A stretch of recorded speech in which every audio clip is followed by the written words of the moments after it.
नमस्कार मित्रों, आज हम आपके सामने प्रस्तुत कर रहे हैं विशेष अलंकार।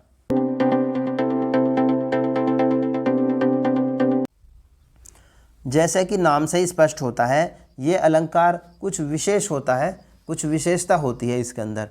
क्या विशेषता होती है, क्या विशेष होता है, ये अभी हम देखने वाले हैं। तो देखिए, पहले हम देख लेते हैं इसकी परिभाषा कि इसके अंदर क्या है विशेष, क्या ऐसा ख़ास है जो इसका नाम ही विशेष अलंकार हो गया। तो देखिए, साहित्य दर्पणकार के अनुसार इसकी परिभाषा है, यदा ध्येय मनाधार मेकम चानेक गोचरम किंचित प्रकुर्वतः कार्य शक्यस्य वा कार्यस्य करणम देवाद विशेषश त्रिविधस्ततः। कहते हैं कि जहाँ बिना आधार के ही आधेय रहे, या फिर एक वस्तु अनेकों में रहे, अथवा कुछ काम करते हुए देववश किसी अशक्य कार्य की सिद्धि हो जाए, तो यह 3 प्रकार का विशेष अलंकार होता है। इसको थोड़ा सा फिर से देख लेते हैं। ये कहते हैं कि ये जो विशेष अलंकार है ये 3 स्थितियों में होता है। 3 स्थितियां ऐसी हो सकती हैं कि जब विशेष अलंकार होगा। कब कब होगा कि या तो ये होगा कि बिना आधार के ही आधेय रहेगा। आप संस्कृत के छात्र हो, आपको पता है कि आधार और आधेय एक साथ रहते हैं, यानी कि जहाँ पर आधेय होगा आधार वहाँ पर पहले से ही होगा। आधार उस वस्तु को बोलते हैं जहाँ पर कोई वस्तु रखी जाती है। दूसरा कहते हैं, अच्छा पहला हो गया कि जहाँ पर बिना आधार के ही आधेय रहे वहाँ पर विशेष अलंकार होता है, ये पहला हो गया। दूसरे में कहते हैं कि एक वस्तु अनेकों में रहे। दूसरी सिचुएशन हो सकती है, दूसरी स्थिति ये हो सकती है कि एक ही वस्तु अनेकों में रहे, तब भी वहाँ पर विशेष अलंकार होता है। ये 2 स्थितियाँ हो गई।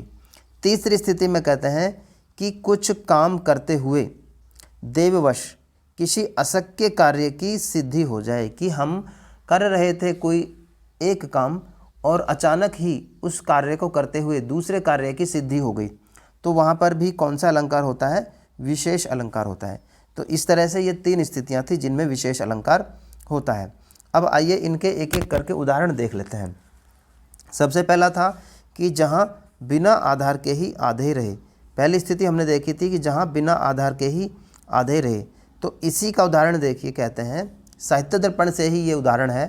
कहते हैं, दिवमप्युपयजाता नामा कल्प मलल्प गुणा येषाम रमयन्ति जगन्ति गिरह कथमिव कवयो नते वन्द्याः। कहते हैं कि स्वर्ग चले जाने पर भी जिनकी अधिक गुणयुक्त वाणी लोगों को कल्प पर्यंत आनंदित करती है, वे कवि लोग वंदनीय क्यों नहीं। कहते हैं कि कवियों को हम वंदना करेंगे चाहे वो स्वर्ग में चले जाएं, यानी कि उनकी मृत्यु के बाद भी लोग कवियों की वंदना करते हैं। क्यों वंदना करते हैं? क्योंकि उनकी वाणी ही इतनी गुणयुक्त थी। अब लोग कवियों की वंदना कर रहे हैं जबकि कवि स्वर्ग सिधार चुके हैं।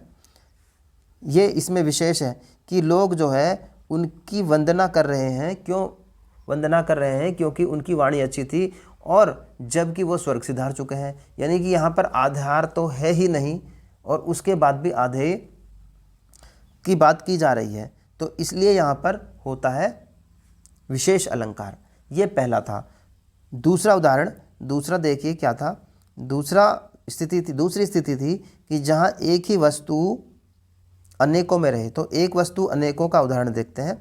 कहते हैं, कानने शरितुद्देशे गिरीणामपि कंदरे पश्यन्त्यंत शंकाशम त्वामेकम रिपवः पुरः।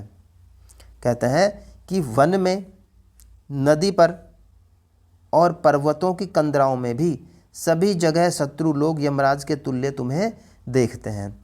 अब ये किसी राजा की प्रशंसा की जा रही है और राजा से प्रशंसा कहते हैं कि तुमको शत्रु लोग वन में भी देखते हैं, तुमको शत्रु लोग नदी पर भी देखते हैं, तुमको शत्रु लोग पर्वतों की कंदराओं में भी देखते हैं। तो यहाँ पर जो राजा है वो एक है, लेकिन उसकी स्थिति अनेक जगहों पर दिखाई गई है। तो जहाँ पर इस तरह की वस्तुएं हों, इस तरह की स्थिति बने कि एक ही वस्तु अनेक जगह पर दिखाई जाए, वहाँ पर भी विशेष अलंकार होता है। अब देखते हैं तीसरा उदाहरण। कहते हैं कि गृहिणी शचिवः सखी मिथः प्रिय शिष्या ललिते कला विधौ करुणा विमुखेन मृत्युना हर्ता त्वं वद किम न मे हृदयम। कहते हैं कि हे इंदुमती, इंदुमती और अज की यहाँ पर बात है। अज इंदुमती से कहते हैं कि हे इंदुमती, निर्दय मृत्यु ने तुम्हें हरण करते हुए मेरा क्या नहीं छीन लिया, यानी कि सब कुछ छीन लिया। फिर कह रहे हैं कि तुम मेरी गृहिणी थी, सचिव थी, सखी थी और ललित कलाओं में भी प्रिय शिष्या थी। तो यहाँ पर एक वस्तु के हरण होने से सारी वस्तुओं का हरण हो गया, यानी कि इंदुमती के जाने से सारी वस्तुओं का, यानी कि उसका गृहिणी भी चली गई, उसकी सचिव भी चली गई, सखी भी चली गई और उसकी प्रिय शिष्या भी चली गई। इसलिए यहाँ पर विशेष अलंकार होता है। तो ये विशेष अलंकार के विषय में था। अगर आपको हमारा ये वीडियो पसंद आया है तो हमारे इस वीडियो को आप लाइक कर सकते हैं। आप हमारे चैनल को सब्सक्राइब कर लें ताकि आपको इसी तरह के और भी वीडियो देखने को मिल जाए। यदि आपका कोई प्रश्न है तो आप हमें कमेंट कर सकते हैं। धन्यवाद मित्रों, जल्द ही मिलेंगे किसी नए वीडियो में। नमस्कार।